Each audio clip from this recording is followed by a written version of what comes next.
എന്റെ കേരളം എത്ര സുന്ദരം, എന്റെ കേരളം. പ്രശ്നങ്ങളൊന്നുമില്ലാത്ത നല്ല സമാധാനമുള്ളൊരു പ്രഭാതം. എന്റെ ചാത്തമാരെ മൊട്ടയിലെ കൂടോത്രം വലിച്ചേക്കണേ. എത്ര നാളത്തിന്റെ സ്വപ്നമായിരുന്നു അറിയോ? എന്താണോ ഉണ്ടാവുക, എനിക്ക് ആലോചിക്കുമ്പോൾ ചിരി വരിക. സംഘടനയ്ക്കുള്ളിൽ നീറിപ്പുകഞ്ഞ എക്സിക്യൂട്ടീവ് കമ്മിറ്റിയിലെ കലഹം. അൻസിബ ഹസനു പിന്നാലെ ടിനി ടോമിനെതിരെ നടി നീന കുറുപ്പും രംഗത്ത് വന്നു. നമ്മളൊരു പരാതി, ഞാൻ എക്സിക്യൂട്ടീവ് കമ്മിറ്റിയിൽ എനിക്കെതിരെ മറ്റൊരു എക്സിക്യൂട്ടീവ് അംഗം പരാതി കൊടുത്തു. എന്താ രാമേന്ദ്ര പ്രശ്നം? അത് നിങ്ങൾ ഇവിടെ അന്വേഷിക്കണം എന്നാ ഞാൻ പറഞ്ഞത്. അപ്പൊ കൂടെ ഉണ്ടായിരുന്നു എന്ന് പരാതിക്കാർ പറയുന്ന പെൺകുട്ടി അതൊരു പെൺകുട്ടി തന്നെയാവാം. അവിടെ പരാതി പറഞ്ഞിട്ട് കാര്യമില്ല. എനിക്ക് അങ്ങനെ പറയരുത്. ഇത് നിങ്ങൾ അന്വേഷിക്കണം എന്ന്. രണ്ട് ഭാരവാഹികൾ തമ്മിലൊരു പ്രശ്നം ഉണ്ടെങ്കിൽ this is nothing to do with AMMA എന്നാണ് പ്രസിഡന്റ് എന്നോട് പറഞ്ഞത്. What's going on here? What's wrong with you? Hey, come on, man. ശ്വേതാൻ Menon എന്ന് പറഞ്ഞ ഒരാളെ നോക്കൂത്തിയായിട്ട് ഇരുത്തിയേക്കണല്ല, ഒരു പ്രസിഡന്റ് ആണ്. എന്നെ ഫോണിൽ വിളിച്ചപ്പോൾ ഞാൻ പറഞ്ഞിട്ടുണ്ടായിരുന്നു ഇത് അമ്മേന്റെ ഒരു ഇതിലല്ല വരുന്നത്. കാലം കുറച്ചാലും ഇപ്പൊ ശരിയാക്കാന്ന് ചിലച്ചോണ്ടിരുന്നാ പോരാ. എപ്പൊ ശരിയാക്കാ ഒക്കെ ഒന്ന് ഇപ്പൊ പറയണം. അങ്ങനെ കൃത്യമായിട്ടൊന്നും പറയാൻ പറ്റൂല. ഈ ഒരു വ്യക്തിയെ മാത്രം പറയുന്നതിന്റെ അർത്ഥം എന്ത്? എന്നെ തല്ലേ ചോദിക്കാൻ ആളുണ്ടെന്ന് അവരൊന്നും അറിയട്ടെ. കുട്ടി വരൂ. അൻസിബ ഹസനെതിരെ വ്യാജ കേസ് തൃപ്പൂണിത്തുറ പോലീസ് സ്റ്റേഷനിൽ കൊടുത്തു എന്ന് പറയപ്പെടുന്ന ആ വനിതാ എക്സിക്യൂട്ടീവ് അംഗം വേറെ ആരുമല്ല, അത് ലക്ഷ്മിപ്രിയ എന്ന ഞാനാണ്. ഓ, നീയാണോ? അതാ വന്നപ്പോഴേ ചാണകത്തിന്റെ ഒരു മുഷുക്ക് നാറ്റം. അൻസിബയുടെ പേരിൽ ഒരു FIR ഇടണമെന്നോ കേസ് രജിസ്റ്റർ ചെയ്യണമെന്നോ പോലും ഞാൻ ആവശ്യപ്പെട്ടിട്ടില്ല.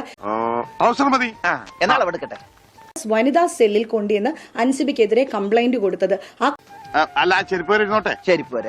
അല്ല ചെരിപ്പോരാകുമ്പോ അത് പാന്റ് ആവൂലേ? പാന്റ് വേണ്ട, ട്രൗസർ. ചെരുപ്പ് വരാനുള്ള ട്രൗസർ. ഞങ്ങൾക്ക് ഒരുപാട് ഉപകാരങ്ങൾ ചെയ്യുന്ന ഒരാളാണ് ടിനി. ഞങ്ങൾ പാവങ്ങളുടെ കാണപ്പെട്ട ദൈവമാണ് പാപ്പിക്കാൻ. ഞങ്ങളുടെ ജീവനാണ്, ജീവന്റെ ജീവനാണ്. ഒന്ന് പറയാൻ കണ്ണിലുണ്ണിയാണ്. അമ്മ എന്ന് പറഞ്ഞ അസോസിയേഷനിൽ തീർക്കാവുന്ന അമ്മയെ തീർക്കണം. ഇത് അമ്മേന്റെ ഒരു ഇതിലല്ല വരുന്നത്. ആദ്യം തന്റെ ഈ പരന്നു കിടക്കണ ബുദ്ധിയൊക്കെ ഒന്ന് തലയിലേക്ക് കയറട്ടെ. ഇങ്ങോട്ട് കുജാര ഇങ്ങോട്ട് കുജാര. ഇവിടുത്തെ കമ്മിറ്റി മെമ്പേഴ്സിനോട് ചോദിക്കരുത്. അതെന്തിനാടാ പന്നി ഇപ്പൊ പറഞ്ഞത്? സാധാരണ മെമ്പേഴ്സിനോട്. അമ്മ അങ്ങനെ പറയരുത്. ഒരു മോശമായ മെസ്സേജോ. നേതൃത്വത്തിനെതിരെ നടി ഉഷാ ഹസീന തന്നെയും ജിഹാദി എന്ന് വിളിച്ചിട്ടുണ്ട് എന്ന് ഒരു മോശമായിട്ടുള്ള പ്രവർത്തനം എന്റെ ഉണ്ടായിട്ടില്ല. ഞാൻ പറഞ്ഞത് സത്യം അല്ലെങ്കിൽ എന്നെ കെട്ടിയിട്ടുള്ള ഈ തെങ്ങുമേലുള്ള തേങ്ങ മുഴുവനും എന്റെ തലയിൽ വീണ് ഞാൻ ചത്തുപൊക്കോട്ടെ.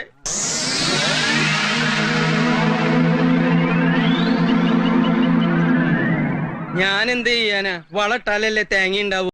ഇന്ന് വരെ ഞങ്ങൾ ലേഡീസ് എന്ന് പറഞ്ഞാൽ ഞങ്ങൾക്കെതിരെ ഒരു അംശം പോലും ടിനിയുടെ അടുത്ത് ഞങ്ങൾക്കൊരു വൃത്തികേടായിട്ടോ സംസാര രീതിയിലോ ഉണ്ടായിട്ടില്ല.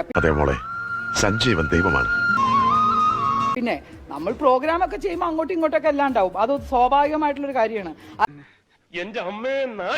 ഞാൻ പറഞ്ഞു നിങ്ങൾക്ക് ഇത്രയും പ്രായമില്ലേ മനുഷ്യ? എടാ നാറി, നിനക്ക് നാണമുണ്ടോ? ഇത്രയും പ്രായമുള്ള നിങ്ങളെ പറ്റിച്ചു എന്ന് പറയുമ്പോ എടാ മുതുകാളെ, നിനക്ക് ഇതിന് എന്ത് സുഖം കിട്ടുന്നത്? മോശമല്ലേ? അത് വിവരക്കേടാണ് അങ്ങനെ പറ്റിക്കപ്പെട്ടിട്ടുണ്ടെങ്കിൽ. അമ്മയുടെ പരിപാടികളിൽ ഞാൻ സജീവമാണ്, പ്രവർത്തിക്കുന്നവനാണ്. ഇനി ഉയർന്നു കയറി പോകുമോ? ഞാൻ സോറി, ഒരു ഗ്യാപ്പ് കണ്ടപ്പോ ഗോൾഡിക്കാൻ നോക്കിയതാ. പുറത്തു പറയുന്നില്ലെങ്കിലും ശ്വേതാ മേനോനും കുക്കു പരമേശ്വരനും ഉൾപ്പെടെയുള്ള നേതൃത്വത്തിനെതിരെ കടുത്ത അമർഷമുണ്ട് ഒട്ടുമിക്ക നടീ നടന്മാർക്കും. ഒരു സ്ത്രീയെ ഉപദ്രവിക്കാൻ ശ്രമിക്കുന്നു, ഒരു സ്ത്രീയെ തെറി പറയുന്നു. അപ്പോൾ ഞാൻ ചോദിക്കട്ടെ, നിങ്ങളാണെങ്കിൽ കണ്ടുകൊണ്ടിരിക്കുവോ? ആടിനെ പട്ടിയാക്കി, പട്ടിയെ പേപ്പട്ടിയാക്കി തല്ലിക്കൊല്ലുന്നത് ശരിയല്ല. ദിലീപ് തെറ്റ്. നിയമവ്യവസ്ഥയുണ്ട് ഈ രാജ്യത്ത്. ആ നിയമവ്യവസ്ഥയിൽ പോലീസുണ്ട്. അവര് നോക്കും. നിങ്ങളാണെങ്കിൽ വെറുതെ മിണ്ടാതെ കേട്ടോണ്ടിരിക്കുവോ? ഒരു സ്ത്രീയെ എങ്ങനെയൊക്കെ പറയുമ്പോ നിങ്ങൾ കേട്ടുകൊണ്ടിരിക്കുവോ? അതാണ് ഞങ്ങളുടെ കുടുംബത്തിന്റെ മഹിമ. എല്ലാ പൈപ്പറും നല്ല പൊളിയാ. ഞങ്ങൾ അമ്മയുടെ മക്കളാണ്. രണ്ടുപേരെ ഒരു കാരണവശാലും ഞങ്ങൾ തള്ളി പറയില്ല. അവരുടെ വേദനയിൽ ഞങ്ങൾ ഒറ്റ കേട്ടല്ലോ. രണ്ടും കൂടി ഒരുമിച്ച് വേണ്ട. ഇനി ഇവിടെ നിന്ന് വാവളിച്ചാറുണ്ടല്ലോ. സംഘടനയ്ക്കും സംഘടനാ അംഗങ്ങൾക്കും ഇടവേള ബാബു കൊണ്ടായിരുന്ന കാലം സ്വർഗമായിരുന്നു. ഓണവില്ലിൻ തമ്പുരു മീട്ടും വീടാണ്